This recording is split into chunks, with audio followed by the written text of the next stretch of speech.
โอ้เธอแตกพี่น้องเริ่มห่อนแล้วดิตอนเที่ยงละเศร้าละมันก็ยังบ่สะอาดดอกมันยังบ่เกลี่ยงร้อนต้องเสิร์ชจักต้นน้อยๆมนๆต้องเสิร์ชจักมันน้ำหลายมือจับก็บ่ได้จับไม่นึงก็บ่ได้อียะเกือบก็น้อยๆบ่แม่นทรายเฮานะครับอียะ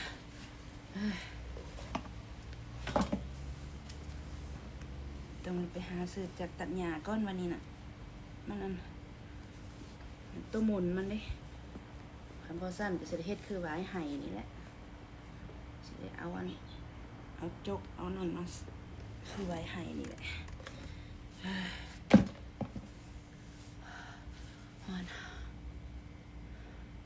แล้วก็คั่นมันแล้วในกลางคืนเห็นบ่เสื้อทงมือแต่ทงมือนี่มันบ่สู้บ่กันน้ำปักจ๊กๆๆจนแรงหมดมือนี่เนาะน้ำปักมื้อนี้บ่ได้จับมื้อนี้น่ะโอเคน้ำแท้น้ำบาสร้างน้ำอันนี้น่ะเป็นดีมีแต่น้ำปักมือแล้วก็คั่นเป็นเดือนคนอันนี้นะกลางคืนมาแล้วก็เกาท่ายาก็บ่สู้จนได้กินยาแก้คันซื่อทุกปีจะเป็นแบบนั้นปีนึงจะตัดประมาณ3เทื่อมันขึ้นนิดนึงแล้วก็ตัดถ้ายามฝนนี่ก็ตัดหลายยามฝนตัด2เทื่อ3เทื่อมันขึ้นใบยามฝนขันยามแรงแล้วนี่กุมโดนตัดเทื่อเดียวแล้วก็ลวดไปเลยกลุ่มยาวไปจนหอดยามฝนพุ่น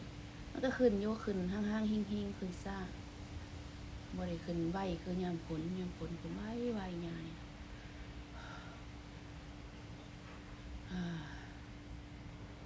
ฮอดก็สิปะบัดนี้เดินทางมีจักตัดหญ้าแล้วแหละอันสิตัดอีกเจ้าของเฮือนมันมาเว้าก็ยามันเว้าก็สิเถียงมันบัดนี้นะ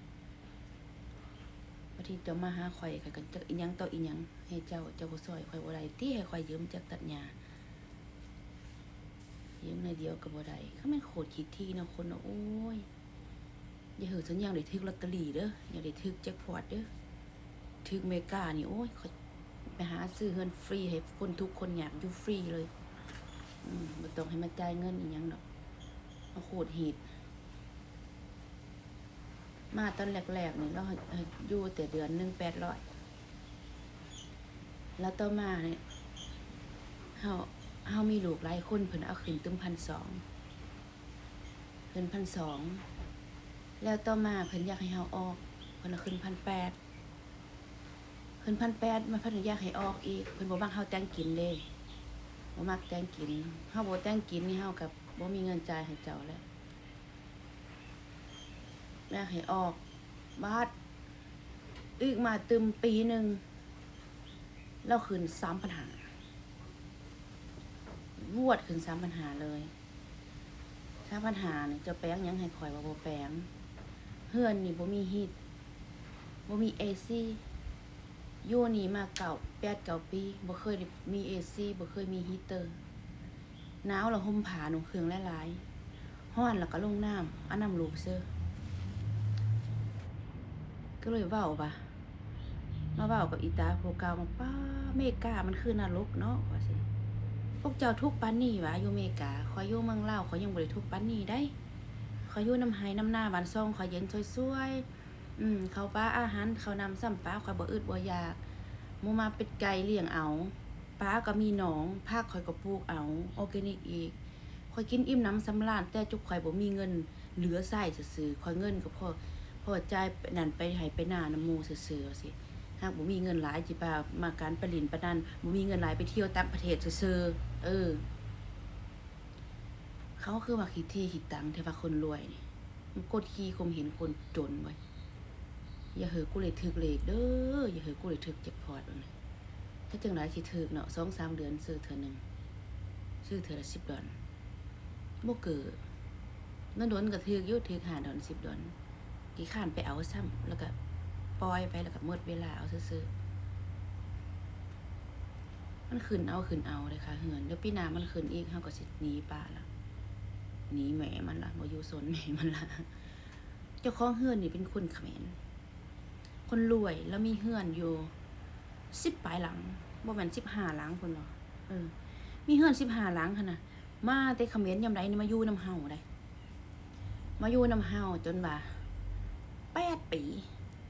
มาอยู่นี่กินนี่เฮาก็เบ้อเราเต็มที่เฮ็ดอยู่ครัวกินเหอะเรามักข้าวเปียกเฮ็ดข้าวเปียกเหอะเรามักข้าวปุ้นเฮ็ดข้าวปุ้นเหอะเฮาเป็นคนแบบว่าจิตใจกว้างขวางเด้เฮาบ่ได้คิดทีเด้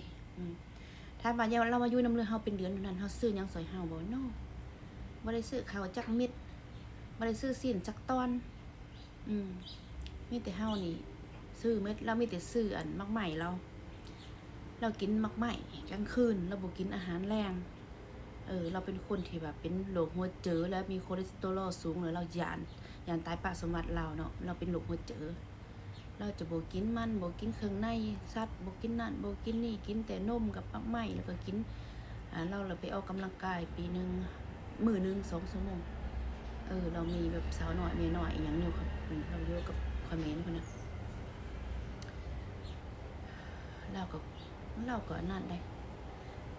แล้วก็เขาจักสิว่าเฮาก็จำเป็นนี่ยังบ่ย้ายได้ก็เลยโอ้ถ้าเราเขาจะกดจะขี่ยังก็อดอยู่นี่ย่าเหอะก็เลยบินเด้อว่าซั่นอดแท้อดว่าพี่น้องอดกับคนอยู่แถวนี้อดแท้อดว่า อดจนจะเป็นว่านี่ล่ะจักสิอดเฮ็ดหยังกระดอกกระเดียอดมันยากก็คือว่าอยู่นี่มันเล็กน้อยมันโรงเรียนเขานั่นซอยก็ยังบ่ฮู้ไปวันอื่นเขาสิซอยแบบนี้บ่คั่นน่ะใครก็ว่าโรงเรียนแถวนี้มันดีโรงเรียนนี่ดีโรงเรียนนี่ดีก็เลยอดอยู่นี่มันดีเมืองดีอยู่ดีแท้เฮาก็ได้ฮู้เห็นหลายที่ผ่านมานี่ดีแท้ดีว่าบ่ว่าแต่โรงเรียนบ่ว่าแต่โรงหาโรงหมอเขาสอนหมดก็เลยไปกระเด้อบ่ได้ก็เลยอดอยู่นำนั้นอยู่รอดรัฐบาลเขาซอยหมดต่างแต่ว่าเฮายังบ่ได้ไปอภัยอาวันเฮือนรัฐบาลซื่อๆอภัยได้อยู่แต่ว่าเขาไปเหอบ่อนที่ว่าเฮาบ่ต้องการเหอบ่อนที่ว่าเมืองที่มันชุลมุนเหอบ่อนที่มันวุ่นวายส่วนมีคนขี้ลักมักจกหลายมันเมืองที่บ่อนบ่ปลอดภัยซื่อๆเฮาเป็นสถานที่แบบนั้นเฮาก็เลยยังบ่พร้อมที่จะไปอยู่แบบนั้นเพราะว่าเฮามันมีแต่ผู้หญิงเฮาล่ะไปดึกมาดื่นไปขำออกนั่นออกนี่ตลอดแล้วมันก็บ่ปลอดภัยสำหรับเฮาอยู่มีเถื่อในเฮาก็อย่าปล่อยให้เฮาลูกอยู่เองนั่นเองนี่มันก็เลยยังบ่ปลอดภัยเถื่อก็ยังบ่ไปได้แบบนั้นอันนั้นมันก็เฮาก็มาทบทวนเบิ่งเมืองนี้มันอาจจะแพงค่ะเจ้าของเฮือนมันจะโหดกับเฮาหน่อยนึงมันจะบ่เมตตาเฮาปานใดหน่อยนึงมันก็จะแต่เฮายังอยู่รอดได้สำาใดเฮาก็อยู่อีหยังประมาณนี้คันบ่รอดแท้ๆก็จังว่ากันมือถ้าเบิ่งสัญญาณใดเปิดร้านอาหารแล้วมันผ่านแล้วเด้อพี่น้อง inspection ผ่านแล้วก็สิผ่านทิศแล้วนี่ก็สิเริ่มเกี่ยมเมนูบัดนี้นะเกี่ยมเครื่องเกี่ยมของแล้วก็มันมีอาหารมีหมดอาหารพี่น้องมีอาหารลาวอาหารไทยอาหารเวียดนามอาหารจีนอาหารเกาหลีมีหมดพี่น้องตั้งแต่ว่าแม่ครัวต่างหากอีกจะไม่มีครัวเย็นพวกนั้นนะจะมีแม่ครัวต่างหากสำหรับสัญญาณอาหารลาวไทยของสัญญาณแล้วก็อยากให้มีอาหารหลายอย่างสัญญาณก็เอาแม่ครัวมาต่างหากเท่านั้นเนาะ